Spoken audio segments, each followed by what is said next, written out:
गुरु रू प्यारी साध संगत जी, वाहिगुरु जी का खालसा वाहिगुरु जी की फतेह। भाई साहब भाई वीर सिंह जी दी एक अमोलक लिखत प्रीतम जी दा पंजवां भाग आओ प्यार नाल सरवण करन दी कोशिश करिए जी।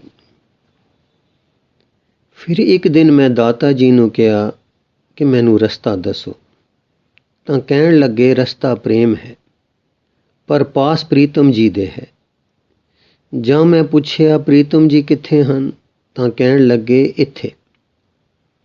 मैं क्या मिलन किस तरह, तां कहण लगे साई वस्त प्राप्त होई जिस सेती मन लाया। ये कह के नैण पार आए ते भरे नैणी दाता जी उठ गए ते फिर ना परते। वो तां मुड़ लभे ही ना ते मैनू वैराग हो गया। दिन रात या तां प्रीतम जी हुंदी रहे या दाता जी ਨੂੰ ਲੱਭਦੀ ਫਿਰਾਂ। ਪੁਸਤਕਾਂ ਦੇ ਬਸਤੇ ਬੰਦ ਹੋ ਗਏ। ਇੱਕ ਵੈਰਾਗ ਸ਼ਤਕ ਮੇਰੇ ਹੱਥਾਂ ਵਿੱਚ ਰਹਿ ਗਿਆ। ਆ ਮੁਹਾਰੇ ਰੋ ਪੈਣਾ, ਉਦਾਸ ਹੋ ਜਾਣਾ, ਬੌਲਿਆਂ ਵਾਂਗੂ ਫਿਰਦੇ ਰਹਿਣਾ, ਰਾਤਾਂ ਜਾਗਦੇ ਰਹਿਣਾ, ਠੰਡੇ ਸਾਹ ਭਰਦੇ ਰਹਿਣਾ। ਮੇਰੇ ਮਾਪੇ ਝੱਲ ਨਾ ਸਕੇ, ਲੱਗੇ ਪੜਚੋਲਾਂ ਕਰਨ। ਅਖੀਰ ਉਹਨਾਂ ਨੂੰ ਸੂਹ ਲੱਗ ਗਈ ਕਿ ਦਾਤਾ ਲੋਕ ਕੋਈ ਵੈਰਾਗ ਦੀ ਚਿਣਗ ਫੂਕ ਗਿਆ ਹੈ। ਪਿਤਾ ਜੀ ਮੈਨੂੰ ਸਮਝਾਉਣ ਲਈ ਉਹਨਾਂ ਦੀ ਨਿੰਦਾ ਕਰਨ ਲੱਗੇ। ਆਖਣ ਉਹ ਨਿਰੱਖਰ ਭੱਟਾਚਾਰੇ ਯਾਨੀ ਅਨਪੜ੍ਹਿਆ ਪੰਡਤ ਸੀ। ਸਾਡੇ ਸਾਹਮਣੇ ਇੱਕ ਦਿਨ ਸੰਸਕ੍ਰਿਤ ਦੀ ਇੱਕ ਪੋਥੀ ਪੁੱਠੀ ਖੋਲ ਕੇ ਬੈਠਾ ਵੇਖਦਾ ਸੀ। ਉਸ ਦਿਨ ਜਿਹੜੀ ਗੱਲ ਕੀਤੀ ਸਾਸੋ ਸੁਣੀ ਸੁਣਾਈ ਸੀ, ਤੂੰ ਪੰਡਤ ਹੈ, ਮੂਰਖਾਂ ਦੇ ਆਖੇ ਨਹੀਂ ਲੱਗੀਦਾ। ਮੈਂ ਕੀ ਆਖਦੀ? ਪਿਤਾ ਜੀ ਨੂੰ ਪਿਤਾ ਜੀ ਦੀ ਭੁੱਲ ਤੀ ਉਹ ਕਿ ਕੀਕੂ ਦੱਸਦੀ। ਦਿਲ ਦੇ ਭੇਦ ਕਹਿੰਦੀ ਤਾਂ ਦਾਤਾ ਜੀ ਦੀ ਹੋਰ ਨਿੰਦਿਆ ਸੁਣਦੀ, ਜਿਸ ਨਾਲੋਂ ਸਰੀਰ ਦੇਣਾ ਚੰਗਾ। ਜਿਉਂ-ਜਿਉਂ ਮਾਪੇ ਰੋਕਦੇ ਵਾਵਾਂ ਲਾਉਂਦੇ ਮੇਰਾ ਵੈਰਾਗ ਵੱਧਦਾ ਗਿਆ।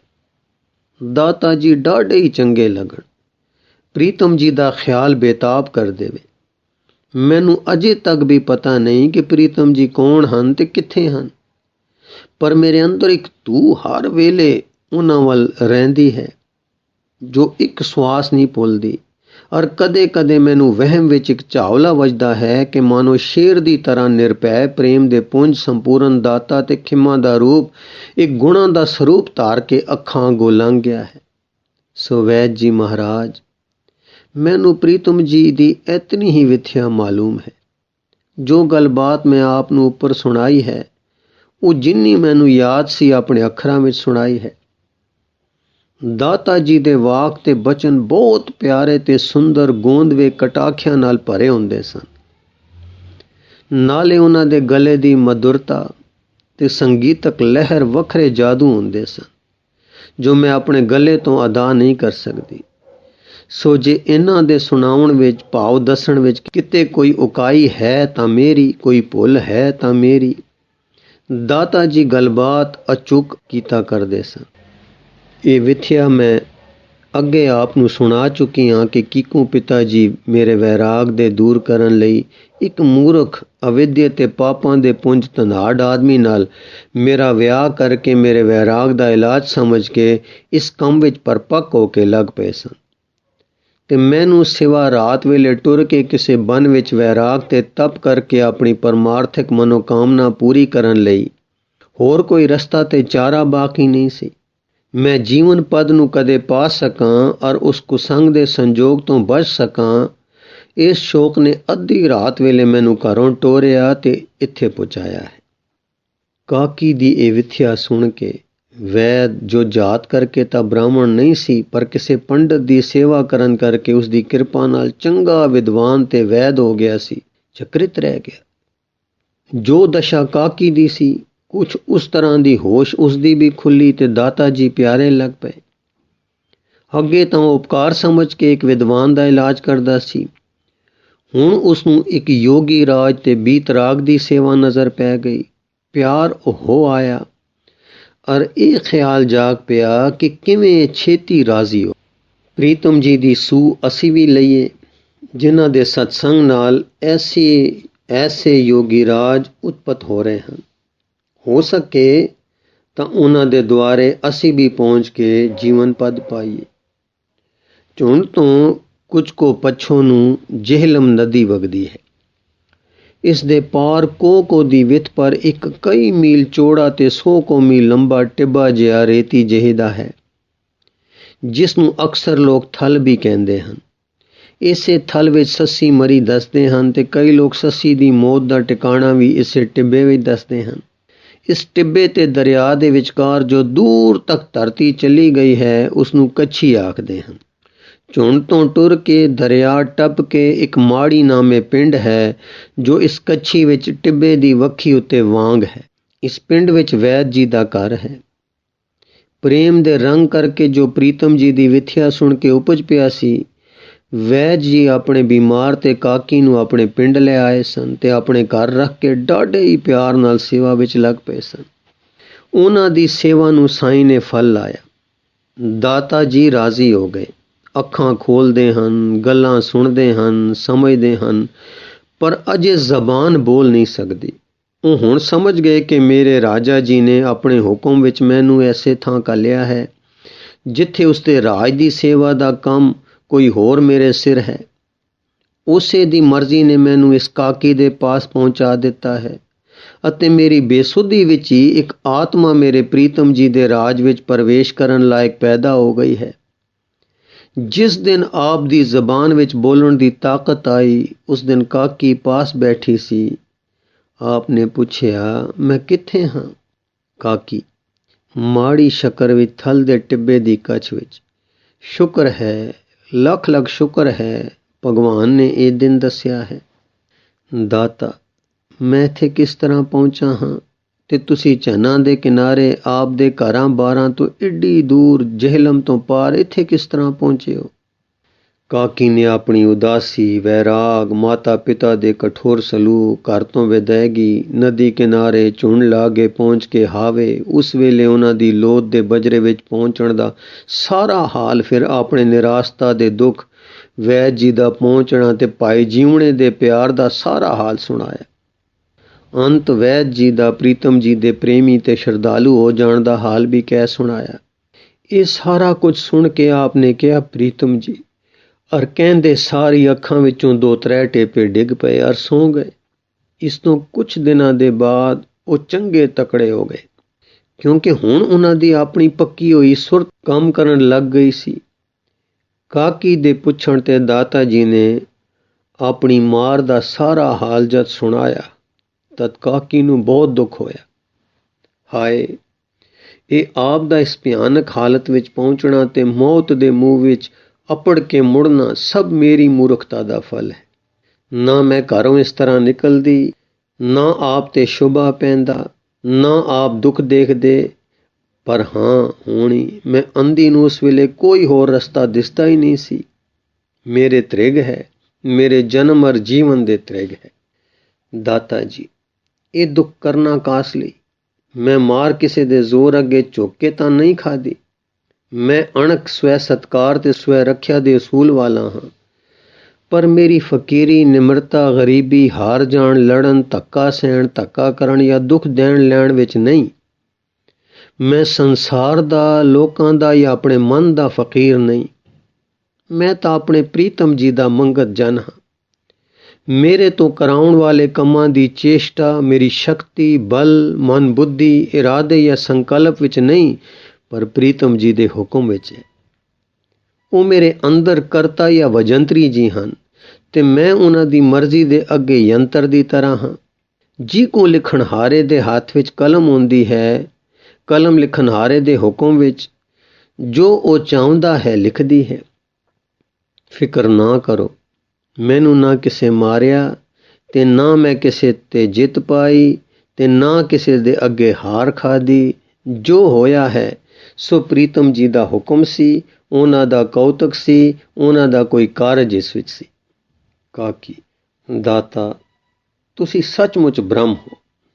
ਦਾਤਾ ਕੰਬ ਕੇ, ਪ੍ਰੀਤਮ ਜੀ, ਇਹ ਕਹਿੰਦੇ ਅੱਖਾਂ ਬੰਦ ਹੋ ਗਈਆਂ, ਪ੍ਰਾਰਥਨਾ ਵਿੱਚ ਜੁੜ ਗਏ ਤੇ 2-3 ਟੇਪੇ ਜਲ ਦੇ ਕਿਰੇ। ਜਦ ਅੱਖ ਖੁੱਲੀ ਤਾਂ ਕਾਕੀ ਨੇ ਆਖਿਆ, ਸ੍ਰੀ ਜੀ, ਇਸ ਮੁਰਦਾ ਤੇ ਅੰਨੀ ਤੋਂ ਇਹ ਵੀ ਭੁੱਲ ਹੋਈ, ਬਖਸ਼ ਲਓ। ਦਾਤਾ ਜੀ, ਮੈਂ ਬ੍ਰਹਮ ਨਹੀਂ ਤੇ ਨਾ ਦਾਤਾ ਜੀ ਹਾਂ। ਦਾਤਾ ਤਾਂ ਮੇਰੇ ਪ੍ਰੀਤਮ ਜੀ ਆਪ ਹਨ ਤੇ ਬ੍ਰਹਮ ਉਹ ਹੈ ਜੋ ਮੇਰੇ ਪ੍ਰੀਤਮ ਜੀ ਦਾ ਪ੍ਰੀਤਮ ਹੈ। ਕਾਕੀ ਮੈਂ ਪੜ੍ਹੀ ਹੋਈ ਹਾਂ ਪਰ ਮੂਰਖ, ਖੇਤੀ ਹਾਂ ਪਰ ਸੜੀ ਹੋਈ ਖੇਤੀ ਹਾਂ ਪਰ ਪਾਣੀ ਨਾਲ, ਮੇਰੀਆਂ ਭੁੱਲਾਂ ਦਾ ਅੰਤ ਨਹੀਂ। ਹੇ ਪ੍ਰੀਤਮ ਜੀ ਦੇ ਪ੍ਰੇਮੀ ਜੀ, ਮੈਨੂੰ ਬਖਸ਼ੋ। ਮੈਂ ਘਰੋਂ ਬਨਵਾਸ ਦਾ ਸੰਕਲਪ ਲੈ ਕੇ ਆਈ ਸੀ, ਪਰ ਫਿਰ ਘਰਾਂ ਵਿੱਚ ਵਾਸ ਹੋ ਗਿਆ ਹੈ। ਦਾਤਾ ਸਭ ਪ੍ਰੀਤਮ ਜੀ ਦੇ ਹੁਕਮ ਵਿੱਚ ਹੈ। ਘਰਾਂ ਵਿੱਚ ਕੀ ਤੇ ਬਨਾਂ ਵਿੱਚ ਕੀ ਹੈ। ਨਦੀ ਦੇ ਕਿਨਾਰੇ ਕੱਲਿਆਂ ਵਿਚਰ ਕੇ ਵੇਖ ਲਿਆ ਜੇ। ਪਹਿਲਾਂ ਬਨ ਤੈਨੂੰ ਤੇਰੀ ਵਿਦਿਆ ਤੇ ਸ਼ਾਸਤਰਾਂ ਦਾ ਮਿਲਿਆ ਸੀ, ਉਸ ਵਿੱਚ ਗਵਾਚੀ ਰਹੀ। ਦੂਸਰਾ ਬਨ ਨਦੀ ਦਾ ਕਿਨਾਰਾ ਲੱਭਾ, ਮਨ ਸ਼ਾਂਤ ਨਾ ਹੋਇਆ, ਸਮਾਂ ਰੋਂਦਿਆਂ ਹੀ ਲੰਘ ਗਿਆ। ਹੁਣ ਜਿਹੜੀ ਘਰ ਦੇ ਵਾਸ ਵਿੱਚ ਘਿਰਣਾ ਤੇ ਬਨ ਦੇ ਵਾਸ ਵਿੱਚ ਰੁਚੀ ਹੈ, ਇਹ ਵੀ ਭੁੱਲੀ ਪੈ ਜਾਣਾ ਹੈ। ਰਾਤ ਸਾਰੀ ਬਨ ਹੈ, ਕਿਉਂਕਿ ਘਰ ਦੇ ਸਾਰੇ ਸੌਂ ਜਾਂਦੇ ਹਨ ਤੇ ਪੂਰਨ ਇਕਾਂਤ ਹੋ ਜਾਂਦੀ ਹੈ। ਉਸ ਵੇਲੇ ਕੋਈ ਰੋਲੇ ਧੰਦੇ ਨਹੀਂ ਹੁੰਦੇ। ਜਿਨ੍ਹਾਂ ਤੋਂ ਡਰਦੇ ਬਨਾਂ ਨੂੰ ਜਾਈਦਾ ਹੈ, ਉਹ ਬਨ ਰੂਪ ਰਾਤ ਸੌਂ ਤੇ ਪਾਸੇ ਮਾਰ ਕੇ ਗੁਜ਼ਾਰ ਦੇਈਦੀ ਹੈ। ਦਿਨ ਗ੍ਰਹਿਸਤ ਦਾ ਹੈ, ਧਰਮ ਤੇ ਸ਼ਰਮ ਦੀ ਕਮਾਈ ਦਾ ਵੇਲਾ ਹੁੰਦਾ ਹੈ। ਉਸ ਵੇਲੇ ਪਾਪਾਂ ਤੇ ਅਧਰਮ ਦੀ ਕਮਾਈ ਵਿੱਚ ਰੁੱਝ ਕੇ ਗ੍ਰਹਿਸਤ ਦਾ ਨਾਸ਼ ਕਰੀਦਾ ਹੈ। ਰਾਤ ਜੋ ਸਾਡੇ ਸੰਨਿਆਸ ਲਈ ਸੀ ਤੇ ਦਿਨ ਜੋ ਸਾਡੇ ਗ੍ਰਹਿਸਤ ਲਈ ਸੀ, ਅਸੀਂ ਦੋਨੋਂ ਤਬਾਹ ਕਰ ਰਹੇ ਹਾਂ। ਹੁਕਮ ਨਹੀਂ ਪਛਾਣਦੇ। ਬਨਾਂ ਵਿੱਚ ਜਾ ਕੇ ਅਸੀਂ ਪਰਚੇ ਲੱਭਦੇ ਹਾਂ, ਸ਼ਾਸਤਰਾਂ ਦੇ, ਚੇਲਿਆਂ ਦੇ, ਕੁੱਟੀਆਂ ਉਸਾਰਨ ਦੇ, ਛੇਤਰ ਬਣਾਉਣ ਦੇ। ਜੇ ਘਰਾਂ ਵਿੱਚ ਰਹਿੰਦੇ ਹਾਂ ਤਾਂ ਮਾਇਆ ਵਿੱਚ ਖਚਤ ਹੋ ਕੇ ਘਰਾਂ ਨੂੰ ਨਰਕ ਬਣਾ ਲੈਂਦੇ ਹਾਂ। ਕਿਤੇ ਵੀ ਰਹਿ ਕੇ ਹੁਕਮ ਨੂੰ ਅਸੀਂ ਨਹੀਂ ਪਛਾਣਦੇ। ਇਸ ਵੇਲੇ ਵੈਦ ਜੀ ਤੇ ਉਹਨਾਂ ਦੀ ਸੁਸ਼ੀਲ ਇਸਤਰੀ ਆ ਗਏ ਹੋਏ ਸਨ। ਦਾਤਾ ਲੋਕ ਨੂੰ ਇਸ ਤਰ੍ਹਾਂ ਗੱਲਾਂ ਕਰਦਿਆਂ ਵੇਖ ਕੇ ਪ੍ਰਸੰਨ ਹੋਏ। ਜੋ ਕੁਛ ਉਹ ਕਹਿ ਰਹੇ ਸਨ, ਵੈਦ ਜੀ ਨੇ ਸੁਣਿਆ ਸੀ। ਸਿਰ ਨਿਵਾ ਕੇ ਕਹਿਣ ਲੱਗੇ, ਦਾਤਾ ਜੀ ਆਪ ਧੰਨ ਹੋ। ਦਾਤਾ ਪ੍ਰੀਤਮ ਜੀ ਦਾਤਾ ਹਨ, ਉਹ ਧਨਤਾ ਦੇ ਯੋਗ ਹਨ। ਹਾਂਜੀ, ਧਨਤਾ ਦੇ ਯੋਗ ਵੀਣਾ ਨਹੀਂ, ਪਰ ਵੀਣਾ ਦਾ ਵਜਾਉਣ ਹਾਰ। ਵੀਣਾ ਆਪਣੇ ਵਿੱਚੋਂ ਉਹ ਸੁਰ ਕੱਢਦੀ ਹੈ ਜੋ ਵਜੰਤਰੀ ਚਾਹੁੰਦਾ ਹੈ। ਧੰਨ ਹਨ ਪ੍ਰੀਤਮ ਜੀ, ਜੋ ਆਪ ਦੇ ਹਿਰਦੇ ਵਿੱਚ ਮਿਹਰ ਪਾ ਕੇ ਮੇਰੇ ਜੇ ਬੰਚਾਰੀ ਦੀ ਦਾਰੀ ਕਰਾਉਂਦੇ ਤੇ ਅਨਾਥ ਬਨਵਾਸਨਾ ਦੀ ਸਹਾਇਤਾ ਕਰਾਉਂਦੇ ਹਨ। ਧੰਨ ਹਨ ਉਹ ਤੇ ਧੰਨ ਹੋ ਤੁਸੀਂ ਜੋ ਪਿਆਰ ਕਰਦੇ ਹੋ। ਕਾਕੀ ਸ੍ਰੀ ਜੀ, ਮੈਂ ਵਿਦਿਆ ਪੜ੍ਹ ਕੇ ਵਿਗੜੀ ਹੋਈ ਅਜੇ ਸੰਸਿਆਂ ਦੇ ਹੱਥੋਂ ਨਹੀਂ ਛੁੱਟ ਰਹੀ। ਆਪ ਦੇ ਬਿਰਹੋਂ ਵਿੱਚ ਕੇਵਲ ਆਪ ਦੀ ਯਾਦ ਦਾ ਫੁਰਨਾ ਸੀ। ਆਪ ਦੇ ਮਿਲੇ ਆਪ ਦੇ ਸੁਰਜੀਤ ਹੋਣ ਦੀ ਸਿੱਖ ਸੀ। ਹੁਣ ਚਾਹੀਦਾ ਸੀ ਕਿ ਆਪ ਦੇ ਦਰਸ਼ਨ ਤੇ ਸੇਵਾ ਵਿੱਚ ਖੀਵੀ ਰਹਾਂ, ਪਰ ਫਿਰ ਅਕਲ ਹੁਜਤਾਂ ਪੜਦੀ ਹੈ। ਪੁੱਛਣ ਨੂੰ ਜੀ ਕਰਦਾ ਹੈ ਕਿ ਕਿਆ ਪ੍ਰੀਤਮ ਜੀ ਨੈਣ ਭਰ ਹਾਏ ਸੰਨਿਆਸ ਤੋਂ ਵਰੇਦੇ ਹਨ, ਜੋ ਸਭ ਤੋਂ ਸ੍ਰੇਸ਼ਟ ਆਸ਼ਰਮ ਹੈ। ਦਾਤਾ ਜੀ ਸੰਨਿਆਸ ਤਾਂ ਸਿਖਾਲਦੇ ਹਨ, ਪਰ ਹੋਰ ਤਰ੍ਹਾਂ ਦਾ।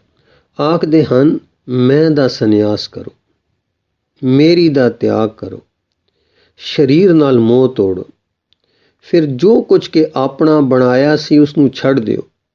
ਪਰ ਇਉਂ ਨਹੀਂ ਕਿ ਮੈਂ ਨੂੰ ਛੱਡ ਕੇ ਚੁੱਪ ਕਰਕੇ ਪੱਥਰ ਦੇ ਵਾਂਗ ਅੰਦਰੋਂ ਜੜ ਹੋ ਕੇ ਬੈਠੇ ਰਹੋ ਤੇ ਮੇਰੀ ਯਾਨੀ ਮਾਲ ਮਿਲਕ ਤੋਂ ਮੂੰਹ ਮੋੜ ਕੇ ਲੋਕਾਂ ਤੇ ਭਾਰੂ ਹੋ ਕੇ ਟੁੱਕਰ ਮੰਗਦੇ ਫਿਰੋ, ਜਾਂ ਐਵੇਂ ਬਨਾਂ ਵਿੱਚ ਬੈਠ ਰਹੋ ਅਥਵਾ ਵੱਡੇ ਗ੍ਰਸਤੀ ਡੇਰੇਦਾਰ ਬਣ ਕੇ ਸੰਨਿਆਸੀ ਕਹਾਓ। ਉਹ ਕਹਿੰਦੇ ਹਨ ਮੈਂ ਤੇ ਮੇਰੀ ਨੂੰ ਆਪਣੇ ਅੰਦਰੋਂ ਤਾਂ ਕੱਟੋ, ਪਰ ਕੱਟ ਕੇ ਸੁੱਟੋ ਨਾ। ਪ੍ਰੀਤਮ ਜੀ ਦੇ ਅੱਗੇ ਮੈਂ ਰੱਖ ਦਿਓ ਤੇ ਹੁਕਮ ਵਿੱਚ ਕੰਮ ਕਰੋ। ਪ੍ਰੀਤਮ ਜੀ ਦਾ ਹੁਕਮ ਉਹ ਕੰਮ ਕਰਾਉਂਦਾ ਹੈ ਜਿਸ ਵਿੱਚ ਪ੍ਰੀਤਮ ਜੀ ਦੇ ਪ੍ਰੀਤਮ ਦੀ ਵਡਿਆਈ ਪ੍ਰਗਟ ਹੁੰਦੀ ਹੈ। ਤੇ ਜਦੋਂ ਉਹ ਮੇਰੀ ਨੂੰ ਛੁਡਾਉਂਦੇ ਹਨ ਤਾਂ ਉਹ ਸਾਰੇ ਨੂੰ ਜਿਸ ਨੂੰ ਮੇਰੀ ਕਹੀਦਾ ਹੈ ਤੇ ਸਰੀਰ ਨੂੰ ਜਿਸ ਦੇ ਕਾਰਨ ਮਾਲ ਤੇ ਮਿਲਕ ਆਦਿ ਮੇਰੇ ਬਣਦੇ ਹਨ, ਆਪਣੇ ਭਾਣੇ ਅੰਦਰ ਸੇਵਾ ਵਿੱਚ ਸਫਲ ਕਰਾਉਂਦੇ ਹਨ। ਵੈਦ ਜੀ ਇਸ ਨੂੰ ਰੱਤਾ ਕੋ ਖੋਲ ਕੇ ਸਮਝਾਓ ਜੀ। ਦਾਤਾ ਜੀ ਸੰਨਿਆਸ ਨਾਮ ਹੈ ਸੱਟ ਦੇਣ ਦਾ, ਤਿਆਗ ਕਰਨੇ ਦਾ।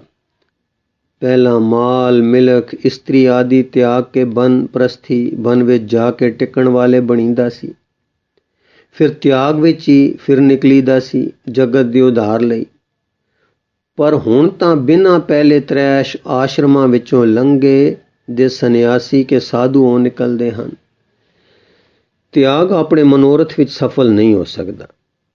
ਸੋਚੋ, ਸਾਡੇ ਮਨਾਂ ਨੂੰ ਮਾਲ, ਮਿਲਕ, ਪਰਿਵਾਰ ਨਹੀਂ ਚੰਬੜੇ, ਪਰ ਇਹਨਾਂ ਦੇ ਮੋਹ ਪਿਆਰ ਸਾਡੀ ਮੈਂ ਨਾਲ ਚੰਬੜੇ ਸਨ। ਇਹਨਾਂ ਦੇ ਮੋਹ, ਸੋ ਆਪਣੀ ਮੈਂ ਨਾਲ ਇਹਨਾਂ ਦਾ ਮੋਹ ਤੋੜਨਾ ਸੀ। ਇਹ ਸੀ ਅਸਲੀ ਸੰਨਿਆਸ। ਸੋ ਮੈਂ ਦਾ ਅੰਤਮ ਤਿਆਗ ਇਹ ਹੈ ਕਿ ਆਪਣੀ ਰਾਏ, ਆਪਣੀ ਮਰਜ਼ੀ ਪ੍ਰੀਤਮ ਜੀ ਦੇ ਹੁਕਮ ਦੇ ਅੱਗੇ ਨਿਵਾ ਦੇਵੇ। ਉਹ ਕੰਮ ਕਰੇ, ਉਹ ਸੋਚ ਸੋਚੇ ਤੇ ਉਹ ਬੋਲ ਬੋਲੇ ਜੋ ਉਹ ਹੁਕਮ ਕਰਦੇ ਹਨ, ਤੇ ਉਹਨਾਂ ਦੇ ਪਿਆਰ ਤੇ ਧਿਆਨ ਵਿੱਚ ਮਸਤ ਰਹੇ। ਮੈਂ ਦਾ ਖਿਲਾਰਾ ਸੀ ਮੇਰੀ ਦਾ ਤਿਆਗ ਇਹ ਹੈ ਕਿ ਸਰੀਰ ਜਿਸ ਨੂੰ ਮੇਰਾ ਕਹੀਦਾ ਹੈ, ਇਸੇ ਦੇ ਮੋਹ ਕਰਕੇ ਮਾਲ ਮਿਲਕ ਮੇਰੇ ਲੱਗਦੇ ਹਨ। ਇਹ ਸਾਰੇ ਤੇ ਸਰੀਰ ਤੱਕ ਆਪਣੇ ਨਾ ਸਮਝੇ ਜਾਣ, ਪਰ ਪ੍ਰੀਤਮ ਜੀ ਦੇ, ਉਹਨਾਂ ਦੇ ਹੁਕਮ ਨੂੰ ਪਛਾਣ ਕੇ ਹੁਕਮ ਵਿੱਚ ਇਹਨਾਂ ਨੂੰ ਸਫਲਾਵੇ। ਪ੍ਰੀਤਮ ਜੀ ਬ੍ਰਹਮ ਵਾਹਿਗੁਰੂ ਨੂੰ ਪਿਆਰ ਕਰਦੇ ਹਨ, ਜੋ ਪ੍ਰੇਹ ਸਰੂਪ ਹੈ। ਉਸ ਦੇ ਪ੍ਰੇਹ ਸਰੂਪ ਨੂੰ ਪਿਆਰ ਕਰੀਏ ਤੇ ਉਸ ਨੂੰ ਅੰਗ ਸੰਗ ਜਾਣੀਏ। ਹਾਂ, ਉਸ ਨਾਲ ਸਾਡੀ ਕਦੇ ਵਿਥ ਨਾ ਪਵੇ। ਇਸਤਰੀ, ਪੁੱਤਰ, ਪਿਆਰੇ ਜਦ ਕੋਈ ਗੁਜ਼ਰੇ ਤਾਂ ਪ੍ਰੀਤਮ ਜੀ ਦੇ ਜਾਣ ਕੇ ਉਹਨਾਂ ਦੇ ਅਰਪਣ ਕਰੀਏ। ਧਰਮ ਕਰਮ ਜੋ ਕਰੀਏ ਉਹਨਾਂ ਨੂੰ ਅਰਪੀਏ। ਪਦਾਰਥ ਕਮਾਈਏ ਧਰਮ ਦੀ ਕਮਾਈ ਨਾਲ, ਫਿਰ ਭਲੇ ਅਰਥ ਲਾ ਕੇ ਭਲਾ ਮਨਾਈਏ। ਪਕੜ ਵਿੱਚ ਨਾ ਫਸੀਏ, ਨਾ ਦੇਣ ਦੀ ਨਾ ਲੈਣ ਦੀ। ਮੇਰੀ ਜਾਚੇ ਇਹ ਸਫਲ ਸੰਨਿਆਸ ਹੈ। ਰਾਤ ਨੂੰ ਲੋੜ ਜੋਗੀ ਨੀਂਦ ਕਰਕੇ ਬਾਕੀ ਸਾਰਾ ਵੇਲਾ ਜੋਗ ਵਿੱਚ ਲੰਘੇ। ਜੋਗ ਪਿਆਰੇ ਦੀ ਦਮ ਬਦਮ ਦੀ ਯਾਦ ਵਿੱਚ ਲਿਵ ਵਿੱਚ ਆਪਾ। ਸਾਡੀ ਜੋ ਆਪਣੇ ਸੰਕਲਪਾਂ ਨਾਲ ਪਕੜ ਤੇ ਪ੍ਰੀਤ ਹੈ, ਇਸ ਦਾ ਨਿਰੋਧ ਹੋਵੇ ਤੇ ਪ੍ਰੀਤਮ ਜੀ ਦੀ ਯਾਦ, ਧਿਆਨ, ਮੇਲ ਵਿੱਚ ਪ੍ਰੀਤ ਹੋਵੇ। ਹਾਂ, ਯਾਦ ਦਮ ਬਦਮ ਹੋਵੇ। ਦਿਨ ਨੂੰ ਗ੍ਰਹਿਸਥ ਦੇ ਜ਼ਰੂਰੀ ਕੰਮਾਂ ਤੋਂ ਛੁੱਟ ਜੋ ਸਮਾਂ ਹੈ ਇਸ ਪਿਆਰ ਦੇ ਰੰਗ ਵਿੱਚ ਲੰਘੇ ਤੇ ਸਰੀਰ ਨਾਲ ਪ੍ਰੀਤਮ ਜੀ ਦੇ ਦੱਸੇ ਸੁਰਗ ਰਾਜ ਦੇ ਕੰਮ ਸੁੱਤੇ ਹੀ ਜੋ ਹੋਣ ਸੋ ਪਏ ਹੋਣ। ਕਾਕੀ, ਇਹ ਮਨ ਦੇ ਸੰਕਲਪਾਂ ਤੋਂ ਛੁੱਟ ਕੇ ਲਿਵ ਵਿੱਚ ਰਹਿਣਾ ਜੋ ਆਪਨੇ ਕਿਹਾ ਹੈ, ਵੈਰਾਗ ਤੇ ਵਿਵੇਕ ਨਾਲ ਪ੍ਰਾਪਤ ਕਰਨਾ ਕਿ ਯੋਗ ਸਾਧਨ ਨਾਲ। ਦਾਤਾ, ਕਿਸੇ ਤਰ੍ਹਾਂ ਹੋਵੇ। ਵੈਰਾਗ ਐਵੇਂ ਹੋਣਾ ਕਠਿਨ ਹੈ, ਕਾਰਨ ਪਾ ਕੇ ਹੁੰਦਾ ਹੈ। ਪਰ ਪ੍ਰੀਤਮ ਜੀ ਨਾਲ ਰਾਗ ਹੋ ਜਾਵੇ ਤਾਂ ਹੋਰ ਸਾਰੇ ਤੋਂ ਵੈਰਾਗ ਆਪੇ ਹੋ ਜਾਂਦਾ ਹੈ। ਇਸੇ ਤਰ੍ਹਾਂ ਪ੍ਰੀਤਮ ਜੀ ਦੇ ਹੁਕਮ ਅੱਗੇ ਜਦੋਂ ਹੀਲ ਹੁਜਤ ਨਹੀਂ ਰਹਿੰਦੀ, ਉਹਨਾਂ ਦੀ ਮਤ ਆਪਣੀ ਹੋ ਜਾਂਦੀ ਹੈ, ਤਦ ਹੁਕਮ ਪਛਾਣ ਦਾ ਵਿਵੇਕ ਹੋ ਜਾਂਦਾ ਹੈ। ਹਠ ਜੋਗ ਤੇ ਕਰਮ ਜੋਗ ਪ੍ਰੀਤਮ ਜੀ ਐਉਂ ਕਰਾਉਂਦੇ ਹਨ। ਆਖਦੇ ਹਨ, ਤੁਸੀਂ ਦਿਸਣ ਵਾਲੇ ਨਾਲ ਮੋਹ ਕਰਦੇ ਹੋ, ਨਦਰੀ ਆਵੇ ਤਿਸਿਉ ਮੋਹ। ਫਿਰ ਆਖਦੇ ਹਨ, ਜੋ ਦਿਸਦਾ ਹੈ ਸੋ ਬਿਨਸਨਹਾਰ ਹੈ, ਜੋ ਦਿਸੈ ਸੋ ਸਗਲ ਬਿਨਾਸੇ। ਫਿਰ ਆਖਦੇ ਹਨ ਕਿ ਤਿਸਿਉ ਨੇ ਉਹਨਾਂ ਕੀ ਜਈ, ਜੇ ਦਿਸੈ ਚੱਲਣ ਹਾਰ। ਕਿਉਂਕਿ ਜਿਸ ਸ਼ੈ ਨਾਲ ਮੋਹ ਹੋਵੇ ਉਹ ਜਦੋਂ ਬਿਨਸਦੀ ਹੈ ਤਦੋਂ ਵਿਛੋੜਾ ਹੁੰਦਾ ਹੈ। ਸੋ ਇਹ ਦਿਸਣਹਾਰ ਨਾਲ ਮੋਹ ਦੁੱਖ ਪੈਦਾ ਕਰਨ ਵਾਲਾ ਕੰਮ ਹੈ। ਇਸ ਕਰਕੇ ਦਿਸਣ ਵਾਲੇ ਮੋਹ ਮੋੜ ਲੀਤਾ। ਫਿਰ ਪ੍ਰੀਤਮ ਜੀ ਆਖਦੇ ਹਨ, ਐਸੀ ਸੰਚ ਜੋ ਬਿਨਸਤ ਨਹੀਂ। ਹੁਣ ਉਸੇ ਮੋਹ ਨੂੰ ਦੇਖਣਹਾਰ ਵੱਲ ਪਾ ਦਿੱਤਾ ਜੋ ਬਿਨਸਨਹਾਰ ਨਹੀਂ, ਕਿਉਂਕਿ ਦੇਖਣਹਾਰ ਦਾ ਜੋ ਅਵਨਾਸ਼ੀ ਹੈ ਵਿਛੋੜਾ ਨਹੀਂ ਹੁੰਦਾ। ਸੋ ਪ੍ਰੀਤਮ ਜੀ ਆਖਦੇ ਹਨ, ਨਾ ਉਹ ਮਰੇ ਨਾ ਹੋਵੇ ਸੋਗ। ਇਸ ਕਰਕੇ ਉਸ ਨੂੰ ਪਿਆਰ ਕਰਨ ਦਾ ਫਲ ਸ਼ੋਕ ਦੀ ਨਿਵਰਤੀ ਤੇ ਸਦਾ ਸੁਖ ਹੈ। ਹੁਣ ਉਹ ਦੇਖਣ ਵਾਲਾ ਦ੍ਰਿਸ਼ਟਾ ਪ੍ਰਿਯ ਸਰੂਪ ਹੈ। ਅਸੀਂ ਉਸੇ ਦੀ ਅੰਸ਼ ਹਾਂ, ਇਸ ਕਰਕੇ ਸਾਡਾ ਅਸਲਾ ਵੀ ਪ੍ਰੇਮ ਹੈ। ਅਸਾਂ ਨੇ ਆਪਣੀ ਪ੍ਰੇਮ ਦੀ ਸ਼ਕਤੀ ਨੂੰ ਦਿਸਣਹਾਰ ਜਾਂ ਦ੍ਰਿਸ਼ਟਮਾਨ ਵੱਲ ਲਾ ਰੱਖਿਆ ਹੈ। ਇਸ ਦਾ ਫਲ ਦੁੱਖ ਹੁੰਦਾ ਹੈ। ਜੇ ਅਸੀਂ ਆਪਣੀ ਪਿਆਰ ਦੀ ਸ਼ਕਤੀ ਨੂੰ ਦ੍ਰਿਸ਼ਟਾ ਵਾਹਿਗੁਰੂ ਵੱਲ ਲਾ ਦਈਏ ਤਾਂ ਉਸ ਨਾਲ ਮੇਲ ਹੋ ਜਾਏਗਾ। ਉਹ ਵੀ ਚੇਤਨ ਹੈ, ਪ੍ਰਿਯ ਸਰੂਪ ਹੈ। ਸਾਡੇ ਵਿੱਚ ਵੀ ਉਸੇ ਦੀ ਚੇਤਨ ਸ਼ਕਤੀ ਤੇ ਪ੍ਰੇਮ ਦੀ ਅੰਸ਼ ਹੈ। ਜਦ ਅਸਾਂ ਜੀਵ ਦਾ ਸਾਧਨ ਸਾਧਿਆ, ਅਰਥਾਤ ਆਪਣੇ ਕੁਦਰਤੀ ਪ੍ਰੇਮ ਦੇ ਸੁਭਾਅ ਨੂੰ ਦ੍ਰਿਸ਼ਟਮਾਨ ਵੱਲੋਂ ਹਟਾ ਕੇ ਉਸ ਵੱਲ ਲਾ ਲਿਆ ਤਾਂ ਮੇਲ ਹੋ ਜਾਏਗਾ। ਜੋਗ ਜੁੜਨ ਨੂੰ ਜਾਂ ਮੇਲ ਨੂੰ ਆਖਦੇ ਹਨ। ਸੋ ਪ੍ਰੀਤਮ ਜੀ ਇਹ ਜੋਗ ਸਿਖਾਲਦੇ ਹਨ। ਇਉਂ ਦਿਨ ਰਾਤ ਉੱਠਤ ਬੈਠਤ ਸੋਵਤ ਜੁੜੇ ਜੋਗ ਵਿੱਚ ਹੀ ਰਹੀਦਾ ਹੈ। ਨਾਲੇ ਜੁੜੇ ਰਹੀਦਾ ਹੈ, ਨਾਲੇ ਗ੍ਰਸਤ ਵਿੱਚ ਬੈਠੇ ਉਹ ਕੰਮ ਕਾਜ ਕਰੀਦੇ ਹਨ ਜੋ ਪ੍ਰੀਤਮ ਜੀ ਦੀ ਆਗਿਆ ਦੇ ਹਨ। ਜਿਨ੍ਹਾਂ ਦੇ ਕਰਨ ਦਾ ਕਾਰਨ ਸਾਡੀ ਆਪਣੀ ਵੱਖਰੀ ਮਰਜ਼ੀ ਨਹੀਂ ਹੁੰਦੀ, ਪਰ ਪ੍ਰੀਤਮ ਜੀ ਦਾ ਹੁਕਮ ਹੁੰਦਾ ਹੈ। ਇਉਂ ਦਾ ਜੋਗ ਪ੍ਰੀਤਮ ਜੀ ਕਰਾਉਂਦੇ ਹਨ। ਉਹ ਬੰਨ ਤੇ ਘਰ ਨੂੰ ਇੱਕ ਤੁਲ ਕਰਵਾ ਕੇ ਜਿਨ੍ਹਾਂ ਪਿਆਰਿਆਂ ਨੂੰ ਆਪੇ ਪੂਰਨ ਕਰ ਲੈਂਦੇ ਹਨ, ਉਹਨਾਂ ਦੀ ਆਪੇ ਮਹਿਮਾ ਕਰਦੇ ਹਨ। ਜਿਤ ਕਰ ਬੰਨ ਸੰਸਰ ਕੀਆ ਤੇ ਪੂਰੇ ਸੰਸਾਰ। ਵੈਦ ਜੀ। ਸ੍ਰੀ ਜੀ ਦ੍ਰਿਸ਼ਟਮਾਨ ਅਰਥਾਤ ਆਪਣੀ ਹਉ ਸਰੀਰ ਤੇ ਇਸਤਰੀ ਪੁੱਤਰ ਧਨ ਆਦਿ ਨਾਲੋਂ ਪਿਆਰ ਉੱਠ ਕੇ ਦ੍ਰਿਸ਼ਟੀ ਜਿਸ ਨੂੰ ਵਾਹਿਗੁਰੂ ਕਿਹਾ ਜੇ ਵਿੱਚ ਪਿਆਰ ਪੈ ਜਾਵੇ, ਇਹ ਬੜਾ ਕਠਿਨ ਕੰਮ ਹੈ। ਕੀ ਇਸ ਲਈ ਪ੍ਰਾਣਾਯਾਮ, ਧਾਰਨਾ, ਧਿਆਨ ਆਦਿਕ ਸਾਧਨਾ ਦੀ ਲੋੜ ਨਹੀਂ? ਦਾਤਾ ਜੀ। ਪ੍ਰੀਤਮ ਜੀ ਦੁੱਖ ਦਾਰੂ ਆਖਦੇ ਹਨ। ਦੁੱਖ ਜਿਸ ਤੋਂ ਲੋਕ ਡਰਦੇ ਹਨ ਉਹ ਦਾਰੂ ਹੈ। ਕਿਉਂ ਜੋ ਦੁੱਖ ਦਿਸਣ ਵਾਲੇ ਦ੍ਰਿਸ਼ਟਮਾਨ ਤੋਂ ਵੈਰਾਗ ਕਰਾਉਂਦਾ ਹੈ। ਉਧਰੋਂ ਉਹਨਾਂ ਨੇ ਇੱਕ ਨਵੀਂ ਸ਼ੈ ਬਣਾਈ ਹੈ, ਸਤਸੰਗ, ਜੋ ਦੁਖੀ ਨੂੰ ਦੁੱਖ ਦੇਣ ਵਾਲੇ ਦੇ ਮੋਹ ਵੱਲੋਂ ਧੂ ਕੇ ਦ੍ਰਿਸ਼ਟੇ ਵੱਲ ਖਿੱਚ ਲੈਂਦਾ ਹੈ। ਕਾਕੀ ਸਤ ਹੈ, ਪਰੰਤੂ ਸ੍ਰੀ ਜੀ ਪ੍ਰੀਤਮ ਜੀ ਅਸਾਂ ਦੇਖੇ ਨਹੀਂ। ਸਾਨੂੰ ਉਹਨਾਂ ਦਾ ਪਿਆਰ ਸਤਸੰਗ ਕਿਸ ਤਰ੍ਹਾਂ ਸਿਖਾਲਦਾ ਹੈ? ਦਾਤਾ। ਪਹਿਲਾਂ ਪ੍ਰੇਮ ਨੂੰ ਸਮਝੀਏ ਕਿ ਕੀ ਸ਼ੈ ਹੈ।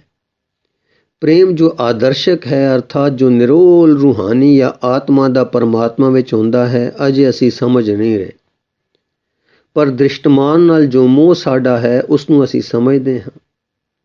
ਇਸ ਤੋਂ ਅਗੇਰੀ ਗੱਲ ਸਮਝਣ ਦਾ ਯਤਨ ਕਰੀਏ। ਜਿਸ ਨਾਲ ਸਾਡਾ ਪਿਆਰ ਹੁੰਦਾ ਹੈ ਉਸ ਲਈ ਸਾਡੇ ਅੰਦਰ ਧੂ ਜਾਂ ਖਿੱਚ ਪੈਂਦੀ ਹੈ। ਇਹ ਖਿੱਚ ਜਾਂ ਧੂ ਇਹ ਚਾਹੁੰਦੀ ਹੈ ਕਿ ਪਿਆਰਾ ਕਿਸੇ ਵੇਲੇ ਵਿਛੜੇ ਨਾ, ਅੱਖਾਂ ਤੋਂ ਓਲੇ ਨਾ ਹੋਵੇ, ਹਰਦਮ ਦਿਸਦਾ ਰਹੇ। ਜਦੋਂ ਪਿਆਰਾ ਪ੍ਰਾਪਤ ਹੁੰਦਾ ਹੈ ਤਾਂ ਅੱਖਾਂ ਉਸ ਨੂੰ ਇੱਕਦਮ ਲਈ ਆਪਣੇ ਤੋਂ ਓਲੇ ਨਹੀਂ ਹੋਣ ਦਿੰਦੀਆਂ, ਤੇ ਜਦੋਂ ਕਦੇ ਪਿਆਰਾ ਵਿਛੜ ਜਾਵੇ ਤਾਂ ਦਿਲ ਉਸ ਨੂੰ ਵਿਸਾਰਦਾ। ਹਰ ਵੇਲੇ ਅੰਦਰ ਧੂ ਪੈਂਦੀ ਹੈ ਤੇ ਪਿਆਰੇ ਦੀ ਯਾਦ ਅੰਦਰ ਲੱਗੀ ਰਹਿੰਦੀ ਹੈ। ਅਰਥਾਤ ਇਹ ਕਿ ਪਿਆਰਾ ਇੱਕਦਮ ਲਈ ਭੁੱਲਦਾ ਨਹੀਂ ਹੈ। ਲਓ ਹੁਣ ਸਾਨੂੰ ਸਾਫ਼ ਸਮਝ ਪੈ ਗਈ ਕਿ ਪਹਿਲਾ, ਪਿਆਰੇ ਦੇ ਮੇਲ ਵੇਲੇ ਅੱਖੀਆਂ ਪਿਆਰੇ ਨੂੰ ਪਰੇ ਨਹੀਂ ਹੋਣ ਦਿੰਦੀਆਂ ਤੇ ਦਿਲ ਵਿੱਚ ਆਨੰਦ ਭਰਪੂਰ ਹੁੰਦਾ ਹੈ। ਤੇ ਦੂਸਰਾ, ਵਿਛੋੜੇ ਵੇਲੇ ਪਿਆਰੇ ਦੀ ਯਾਦ ਅੰਦਰੋਂ ਦੂਰ ਨਹੀਂ ਹੁੰਦੀ ਤੇ ਮਨ ਵਿੱਚ ਖਿੱਚ ਜਾਂ ਧੂ ਪੈਂਦੀ ਰਹਿੰਦੀ ਹੈ।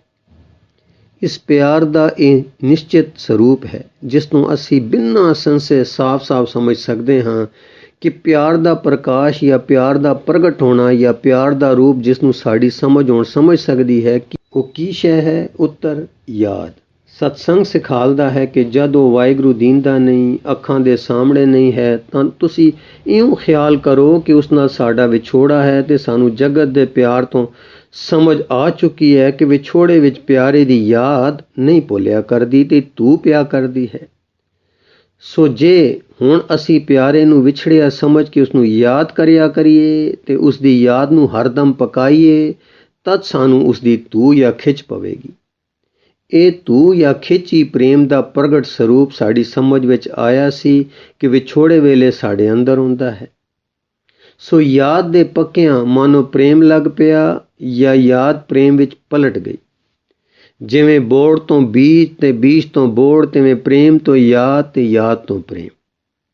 ਜਿਉਂ-ਜਿਉਂ ਇਹ ਪ੍ਰੇਮ ਵਧੇਗਾ ਤਿਉਂ-ਤਿਉਂ ਪਿਆਰੇ ਨੂੰ ਵੀ ਸਾਡੀ ਧੂ ਪਵੇਗੀ। ਉਹ ਕਿਉਂ?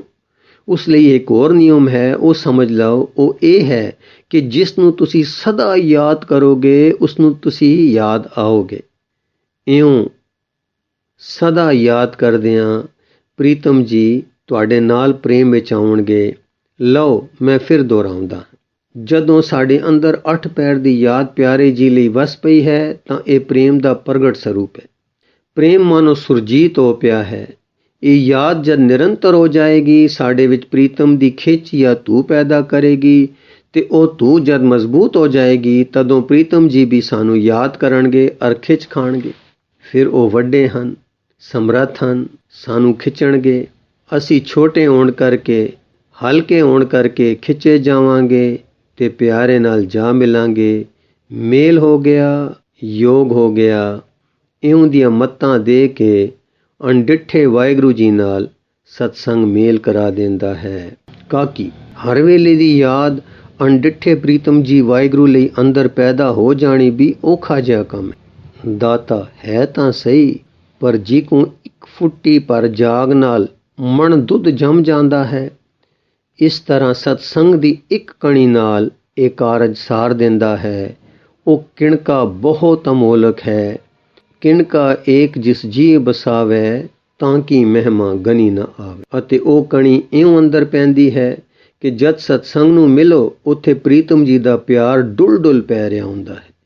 ਜਿਹੀ ਸੰਗਤ ਤੇ ਹਾ ਫਲ, ਉਹਨਾਂ ਦੇ ਦਰਸ਼ਨ ਤੇ ਮੇਲ ਨਾਲ ਉਹੋ ਜਿਹਾ ਰੰਗ ਲੱਗਦਾ ਹੈ। ਫਿਰ ਸਤਸੰਗ ਪ੍ਰੀਤਮ ਜੀ ਦਾ ਕੀਰਤਨ ਕਰਦਾ ਹੈ। ਇਹ ਕੀਰਤਨ ਸਿਰ ਕਰਮਾਂ ਦੇ ਕਰਮ ਹੈ, ਜਿਸ ਨਾਲ ਪਿਆਰੇ ਜੀ ਦੀ ਯਾਦ ਅੰਦਰ ਵੜਦੀ ਹੈ। ਫਿਰ ਪ੍ਰੀਤਮ ਜੀ ਨੇ ਕੀਰਤਨ ਕਰਨ ਲਈ ਸਾਡੇ ਪ੍ਰੇਮ ਦੇ ਰੰਗ ਵੱਲੋਂ ਕੱਚੇ ਮਨਾਂ ਨੂੰ ਬੇਆਸਰੇ ਨਹੀਂ ਛੱਡਿਆ। ਆਪਣੇ ਪ੍ਰੇਮ ਰੰਗ ਵਿੱਚ ਆਪਣੇ ਪੱਕੇ ਹੋਏ ਮਨ ਦੀ ਬਾਣੀ ਉਚਾਰੀ ਹੈ।